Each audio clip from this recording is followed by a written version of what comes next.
men's. Also defending in the women's is Sanchez Vicario of Spain. After a day lost to the weather on Saturday, the Lipton is speeding toward the final 32 players in both men's and women's singles.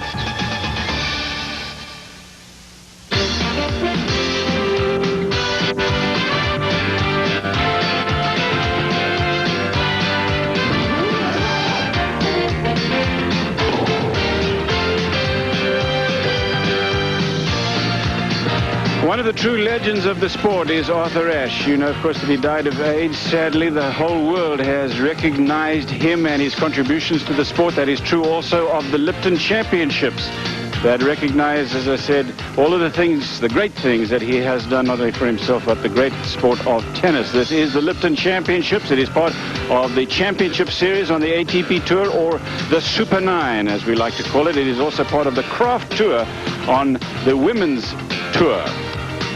It is a windy day here again on Key Biscayne. It, of course, is going to affect the players to some extent.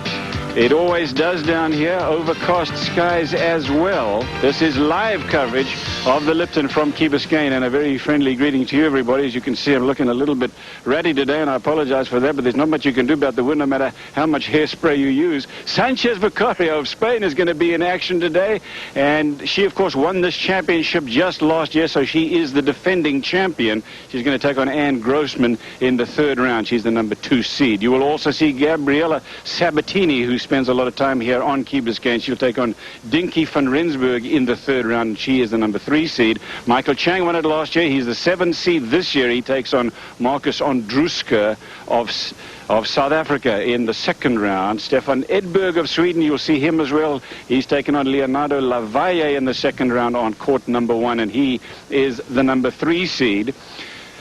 Couple of results for you that you may find interesting. The matches played early today. Jim Courier, the top player in the world, and he is looking very strong, not only physically but mentally. Well, he took on Byron Black of Zimbabwe today. Black had a very rough time of it. Again, it is kind of windy, and here's a man who is very mentally strong, this top player in the world. He showed it again today. He won in straight sets easily over Byron Black of Zimbabwe, who is closest to you. That's Jim Courier on the top of your screen, of course. Again, an acknowledgement from Jim Courier, his coaching staff, and the people that are interested in his future. The score, Jim Courier over Byron Black easily, straight sets, 6-2, 6-2, 2 breaks in each set. So the number 1 seed is through without any trouble today. Another result that you may find interesting, Steffi Graf, she is the top-seeded player in this championship, the number 2 women player in the world earlier today over Nicole Arendt of the United States. The top seed in the championship, this is Graf serving at match point. She's at the top of your screen, of course. Nicole Arendt is at the bottom of your screen. She loses again, a straight set win. So the top seed in the women's division having an easy time of it today. Straight set win. Steffi Graf, 1 and love over Nicole Arendt of the United States. One of the players in this championship, Fred Stolle, that we do not talk a lot about is the same guy that's causing me so much trouble with my hair today, and it's the weather. But it's a fact. I mean, when you come down to Key Biscayne at this time of the year, you can expect some pretty blustery conditions, and it is difficult to play, let's face it. Very tough, Cliff. I live down here, and we think that Butch Buchholz, he's done something wrong, because every time we have this tournament, he has tough playing conditions. But if you ask any of the players, I think the most difficult conditions, the biggest equaliser in our sport, is the wind. It can be hot in Australia, it can be hot in Dubai, it can be hot anywhere. But when that ball moves around in the wind, it makes it terrible, and I think these are the worst conditions that the players have played in, certainly this year. In spite of that, Fred, we have a great field here. This is part of the Super 9. Of course, the players in the men's tour are basically obliged to enter a major portion of the Super 9, so the field is good, and the projected draw, if the players get to their spots where they should be in the quarterfinals, will look like this. Yeah, and they see 32 players here in this, but if Courier gets through, he takes on the defending champion, Michael Chang, and of course Courier, if he keeps these points going, puts a big gap between he and the rest of the field. Boris Becker hasn't yet hit a ball. He's through to as far as he's ever gotten in the championships. Peter Korda takes on Stefan Edberg. Andre Agassi against Pete Sampras. So on paper, or on the screen there, that looks terrific if you can get all those fellas through to the semi-finals. But again, under these blistery, blustery, windy conditions, I don't expect to see all those names there the quarterfinals day. Well, there's one that's not there already, Fred. There's a blank spot that you didn't mention. Goran, even he's out already. How about the women's division, Mary? Of course, it is a lot more predictable, I suppose, than the men's, even in these conditions. Yeah, the women, the top women, I think, separate themselves much more so than the men from the next level of play. It's still a very, very deep field here at the Lipton. There are two notable absences. Martina Navratilova, who's already won 2 titles this year and has been in the finals of the 3rd tournament she played. She doesn't play this tournament, and Monica Seles pulled out, so the draw was redone. She's still suffering from the effects of the flu that she got a couple of weeks ago in Paris when she lost to Martina. Anyway, there's a good field here as well, so if we get to a projected quarterfinals, let's take a look and see how things Yeah, it looks pretty good. Well. Steffi Graf has become the top seed when the draw is redone. She's already won this twice. It's expected she'd play the French woman, Natalie Tozia. Sabatini, Novotna, I got to figure maybe those two will come through. Zina Garrison is up there. Maybe she'll cause a stir. Mary Jo Fernandez has been struggling, so she may not be able to uphold her number 5 seed. I think Jennifer Capriati is playing real well down here. She seems pretty good. She had a great tournament here last year when she beat Monica Seles in the quarters. Arantxa Sanchez Vicario is also looking very good, the defending seed. But that's blank spot there. We've already lost somebody in the top 8, and that, again, it's a bit of a surprise on the women's side. The number 7 seed, Anke Huber of Germany. She lost early today to Miriam Ormond of the Netherlands, 6-2 in the 3rd. But she's a young, German kid with a lot of talent, but a lot of ups and downs as well. I don't think it's that much of a surprise. Anyway, the point of the whole thing is that there's a very good field here. 96 players start out here in both the men's and the women's field. This is the Lipton. It takes 10 days to play this championships. It is the Lipton Championships, and we're at the tennis center of Crandon Park in Key Biscayne. Our coverage today is being brought to you by IBM. Well, Steffi Graf hasn't had much trouble at all. In fact, she's only lost 4 games, and she's into the 4th round. She's playing very good tennis. Patty Fendick is through. She's playing pretty well. I think she can win the next round as well over Farina, who had a mild upset over Salawansi. Still, you got to like Graf in that section in a big way. Zina Garrison claims that she's back. She's trying to get much fitter, and she's really going to commit herself to 93. We'll see how she does against Jo Durie. I expect she'll get past that one. Gigi Fernandez is still in, and that's nice to see. She plays Natalie Tozia, 2 very talented players playing in that round there. Sabatini and Van Rensburg. Van Rensburg was out, missed almost all of 1992 with some wrist surgery. She's back, so we'll see how well she can play against Sabatini. Gabby looked pretty good, I think, yesterday. Florencia Labat of France takes on the South African Amanda Kutzer. I think Kutzer-Sabatini, I've seen Kutzer beat her before, so we'll have to watch that one. Rotier of the Netherlands, who took out Tracy Austin in Tracy's 2 comeback tournaments this year. She's still alive. She plays Larissa Savchenko-Nieland. I think she can win that one. Patricia He and Novotna. I think that could be something of an upset there. Patricia He's a pretty tricky win player. It's all up to Novotna, of course. She's got a better game, a bigger game. She should get through that one. We'll have to watch. Mary Jo Fernandez, who won a title a couple of weeks ago out in the desert, the Matrix Everett Cup. She takes on Barbara Rittner. Now, she's a very good player from Germany. She took out Lisa Raymond, who I really like a lot, the college player from the University of Florida. Rachel McQuillan. She beat Linda Harvey-Wild of the U.S. She next plays Laurie McNeil. I think this part, that section of the draw, I think is the most wide open of all of them. The top part of the bottom half of this women's field. I think a lot can happen there, depending on who's playing well on the day. Kamiko Date is still in the 16th seed, is holding up her ranking. I expect that she can come through.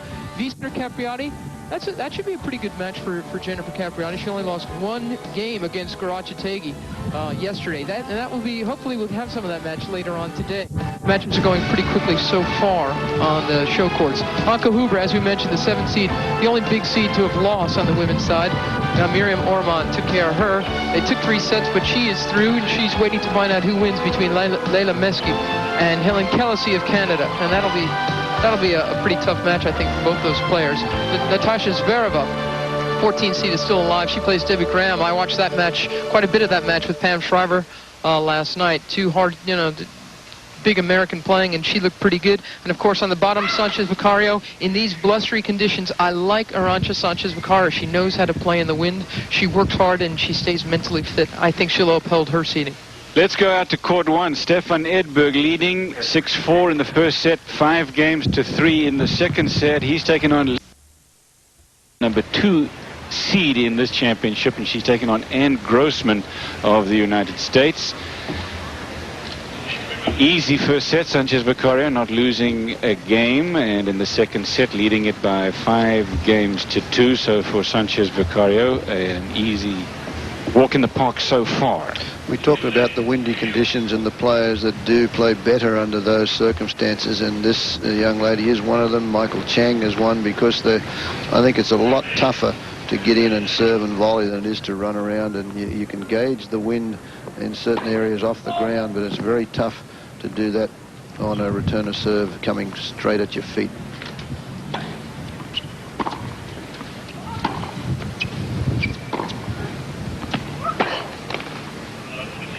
Sanchez Vicario is 21 years old. She's, of course, the holder of this championship, as we said. Annie Grossman from Grove City, Ohio. She's 22 years old.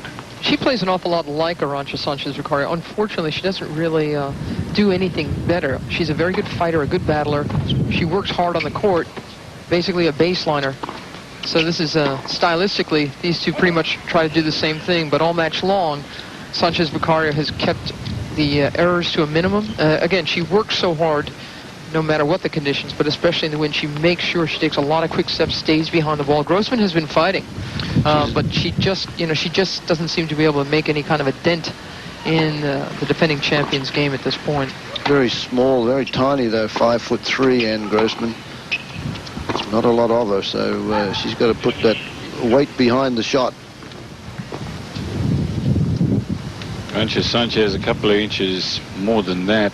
She's not too tall. Not much, yeah. You look at her as being small, and then you compare her with Anne Grossman, and he's very tiny. She's ranked 46 in the world currently.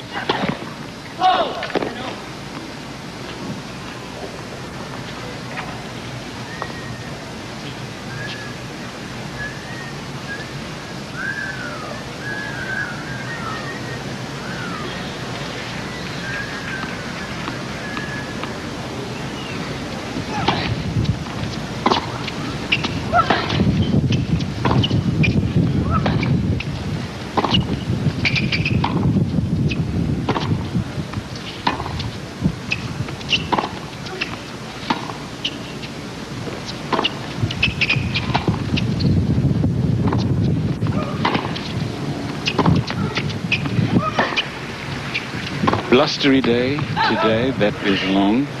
Sanchez Vicario, the number 2 seed, and Anne Grossman is who you're watching now. The winner will take on Natalia Svereva or Debbie Graham of the USA.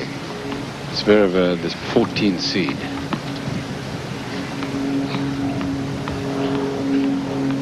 It's 30 all.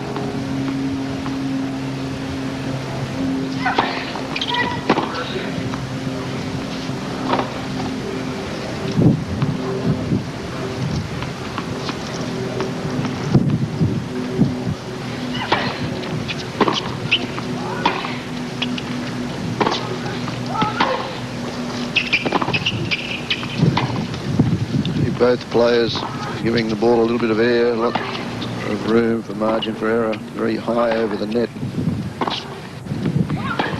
Centering the ball too, not allowing the wind to take it too far, but that is now match point for Arantxa Sanchez Vicario. Another thing that helps her, I think, in the wind is that not only is her body, but her strokes are so compact. She doesn't have long takebacks and high tosses and things like that. Sanchez Vicario beat Anke Huber and Mary Jo Fernandez in Australia and lost in the semis to Steffi Graf. There it is. Nice way to go out on an ace. Another straight set win for Sanchez Vicario.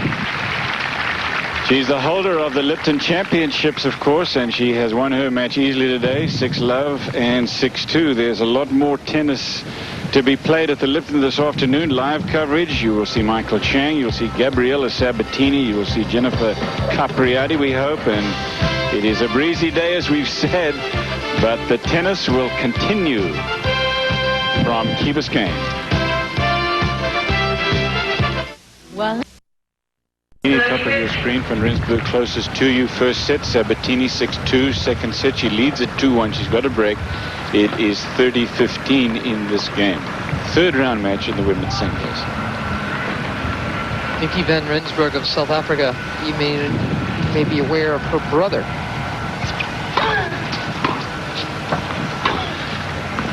Christo van Rensburg, who became a very good doubles specialist.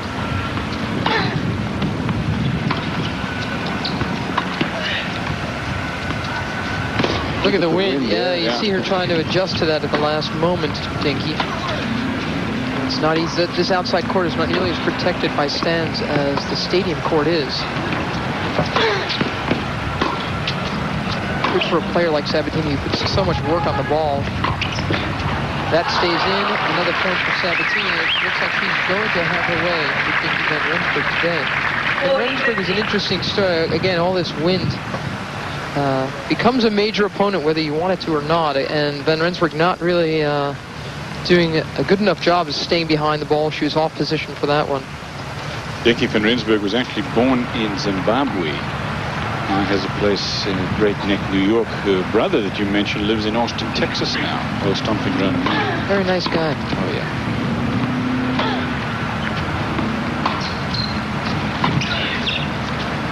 Now, van Rensburg, she missed, as I mentioned, she had wrist surgery, only played once in 1992. She appealed. There's something called a long-term injury situation on the women's tour. I think it's a nice rule. It's sort of a special ranking. If you're out for a minimum of 6 months, a maximum of 2 years, you can petition the WTA Players Committee for an injury special ranking, which she got. She's 63 in the world right now. Of course, once she plays 3 tournaments, he's got to go back. She's got to go back to wherever her ranking would land after 3 tournaments.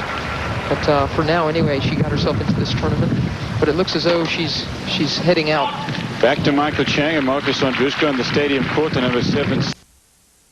That's got to be good news for Neil Fraser, and we're taking the coverage live down to Australia, over to Lipton, and I have Ian Chappell in the studio. It's about, whatever it is, 5 o'clock or something in the morning down there now. But it's early. But Jason Stoltenberg, Neil Fraser's got to be happy with that result. He defeated David Wheaton yesterday, and now today Emilio Sanchez. Bundled up here for a relatively cold day, Miami area. It will be kind of cold, I think, for the... Checking on court number 2, Joe Durie of England and Zina Garrison-Jackson of the United States. She's from Houston, Texas. They are in the final stages of this match. That's Joe Durie serving. She's on the left of your screen. Zina Garrison on the right. Big forehand returner serve, clean winner.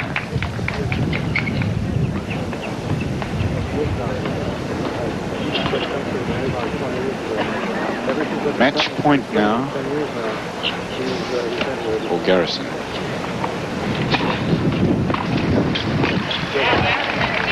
There it is, Zina Garrison, the number 11 seed, is through to the next round of the tournament. Will take on the number 8 seed, Natalie Toziak. 6-1, 3-6, and then skunked in the final set, 6-love. Zina Garrison, as I said, the number 11 seed, a winner. Well, we will come back after we take a break and check in on Gabriela Sabatini and her result here from the Lipton Championships. So stay with us, everybody. We're at the Tennis Center of Crandon Park on Key Biscayne. A match that has taken place, court 1, Dinky van Rensburg, South Africa, and Gabriela Sabatini, the number 3 seed. Sabatini won the first set 6-2. We join the match here in the second set with Gabriela Sabatini to serve for it at 6-5. She served for it at 5-4 unsuccessfully. So this is her second chance to serve for the match.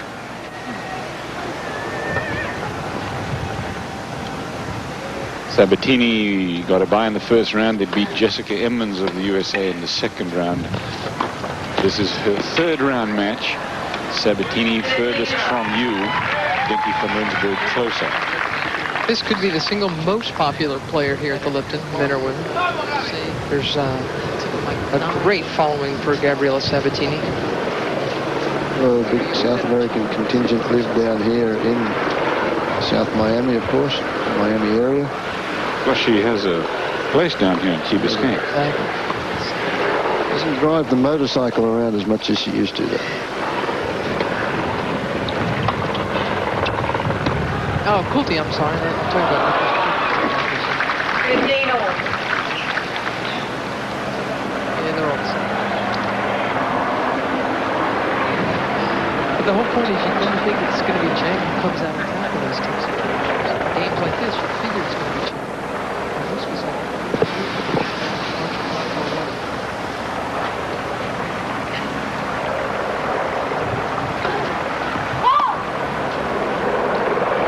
15 all. 6-5, Sabatini ahead. This is his fifth.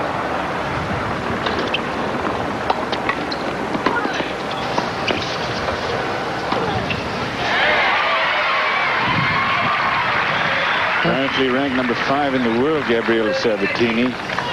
And this is normally when she plays her best tennis this time of the year, the outdoor hard court season. Of course, the clay court season is coming up as well. In a few weeks' time, we'll be at Amelia Island, Florida, a title that Sabatini's won a bunch of times. Hilton Head, of course, coming up, and then the tour moves over to Europe for red clay.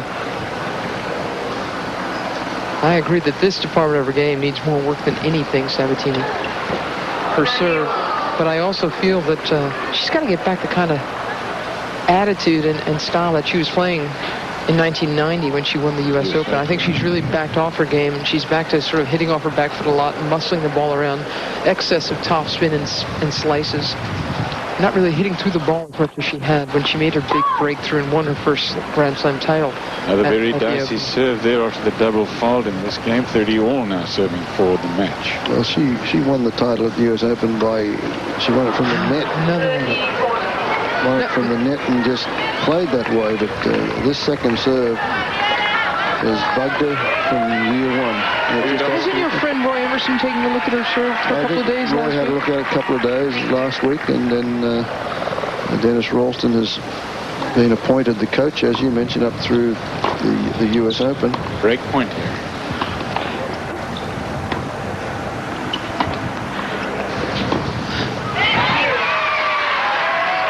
Rensburg putting that one into the net, and Sabatini is back at deuce. Remember, she lost her serve when she served to the match last time at 4-5, leading 5-4.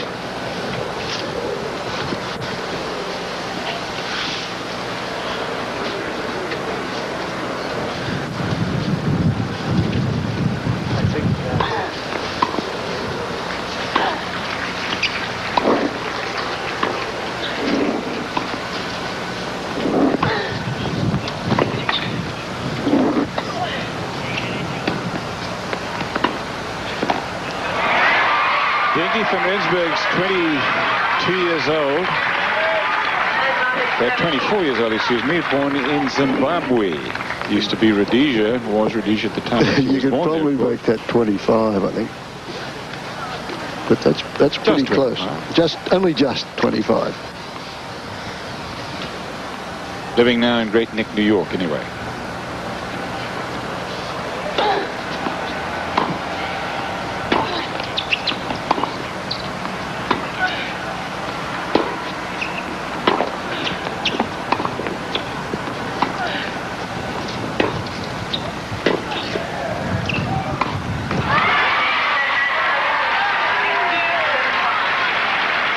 So finally, after serving for it once and being unsuccessful, Sabatini on the second try does it. She's through to the next round of the Lipton Championships for this year. Sabatini over Dinky van Rensburg, 6-2 and 7-5. Sabatini will take on now the winner of Amanda Courier, also from South Africa, and Francisco Labat. We're going to come back, and when we do, it will be Michael Chang on the stadium court. He's in trouble in the second. Yeah, she had a little bit of a struggle there, but yes, she is through as well. Zina Garrison-Jackson, as she likes to be known as now, is through. She beat Durie, but it took a while. Natalie Tozia, the 8th seed, is also through, beating Gigi Fernandez pretty easily. Still on the top half, Gabriela Sabatini, the popular Argentine, is through over Dinky van Rensburg. She had one tough set there. Florencia Labat and Amanda Courier have not yet finished. That is still going on, so we don't know the winner of that. I would guess, though, it would be Amanda Courier, South Africa, who's enjoying a very good year. Rotier, again, this is the woman who has twice in 2 tournaments beaten Tracy Austin. She continues to win. She beat Larissa Savchenko-Nealon. Patricia He and Yana Novotna, they are now on into a third set. I kind of thought that might be a tough one for Novotna to win, but she took the second set, so we'll see. We'll know by tomorrow just who comes through in there. Now on to the bottom section. Mary Jo Fernandez next plays Barbara Rittner, and that could be a tough match. Rittner's a good player. Rachel McQuillan takes on Laurie McNeil, and I think McNeil will win that one. Kamiko Date has come through. She beat Radka Zrubakova. Wiesner and Capriati are still playing. Jennifer took the first set. She had a 4-love lead. Then things got a little complicated. She finally did win the first set, though, 6-3. I think Capriati will come through that one as well, though Wiesner was a finalist here in 1990, losing to Celis. Anke Huber, the 7th seed. This is really the big name that has dropped so far in women, on the women's side. She lost to Miriam Orman of the Netherlands. Leila Meski has come through against Helen Kellesi. That's not a surprise. They were both seeds, lesser seeds. Meski has come through there. Rounding things off on the bottom side, Natalia Zvereva. Next plays the hard-hitting Debbie Graham, who knocked Pam Shriver off the court in 3 sets late into the evening last night. And no surprise that the defending champion, Arantxa Sanchez Vicario, came through against Annie Grossman in straights. So that's how things look here in the women's. I'm Jeannie Matusumi Ash. Welcome to the Arthur Ashe AIDS Tennis Challenge. 1 year ago, my husband began the Arthur Ashe Foundation for the Defeat of AIDS. Arthur could not be with us today, but AIDS still is.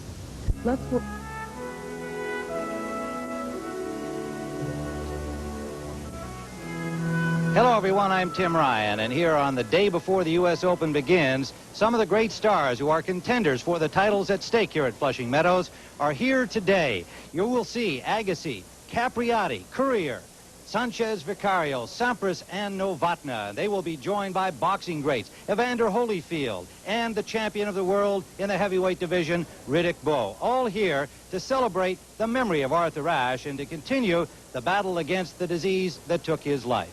I am joined here for this shootout tie-break action by Mary Carrillo and Tony Trabert. And Tony, it's great to be back here for the second time around with this very wonderful cause. Well, Tim, it certainly is, and what better way to honor Arthur Ashe. All the champions playing here today are here because of Arthur. He was a great guy, and they loved him. That's why they're here today. You know, there's been a lot of animosity in men's tennis, women's tennis, and with the officials, but today that's all put aside for Arthur and the defeat of AIDS. So I salute the USTA, the United States Tennis Association, for making this possible, and all the players that are here. It should be a fun day. It should be fun. It was great last year, and I'm sure we'll have even more entertainment this time around. Great lineup of champions, Mary. They are winners all, as was, of course, Arthur Ashe himself. That's so true, Tim, and I think it's very fitting that Arthur named his foundation as one for the defeat of AIDS. He didn't want to just fight it. He wanted to beat it. 25 years ago, he won the very first U.S. Open. He went on to become a Davis Cup hero and captain, a Wimbledon winner, and really one of the most important and dignified voices that the world of sports has ever produced. I'm glad we're all here. Well, we have a very special master of ceremonies for the events today. He's a great supporter of tennis. You see his face on television all during the U.S. Open. He doesn't miss a session. One of the great comedians and actors in our country, master of ceremonies today, Alan King. Ladies and gentlemen, I would like to officially welcome you to the Arthur Ashe AIDS Tennis Challenge hosted by the United States Tennis Association.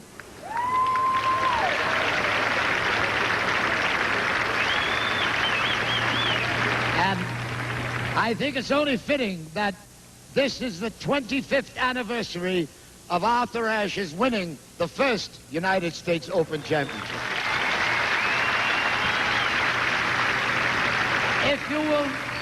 If you will join all of us at the President's box, making her first public appearance, ladies and gentlemen, since April, the 1991 and 92 U.S. Open Women's Champion.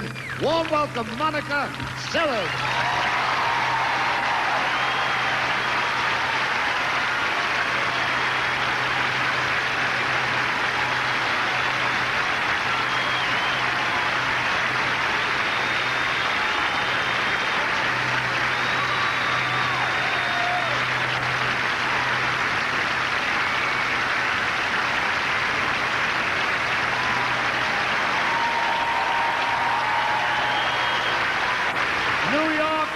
Monica Seles.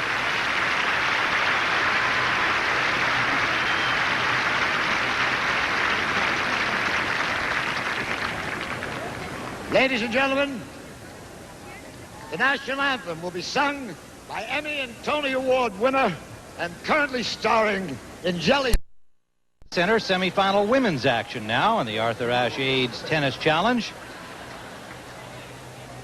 Jennifer Capriati, ranked number 7 in the world, against number 16, Zina Garrison-Jackson. And Garrison-Jackson has won the toss, and she will serve in this tiebreaker. And Tony, let's talk a little bit about Jennifer Capriati, currently ranked number 8, the 7th seed here. Well, as you can see, she's just 17 years of age. She turned pro just before she was 14. And she's hit a bit of a plateau at the moment, Tim. She's around 7th or 8th. And every time she gets to the quarterfinals, she runs into the top seed and is beaten, so she can't get any farther than that. So she has to improve just a little. And I think she certainly will do that. Harry, we saw Zina Garrison-Jackson make the final at Stratton Mountain just a few weeks ago here on CBS. She's certainly improved her efforts this year, although she struggled in that tournament. Well, she's back in the top 20, Tim. That's nice to see. Zina was a two-time U.S. Open semifinalist, a Wimbledon finals in 1990, losing to Martina Navratilova. But she's the one who beat Chris Evert in 1989 in the quarterfinals.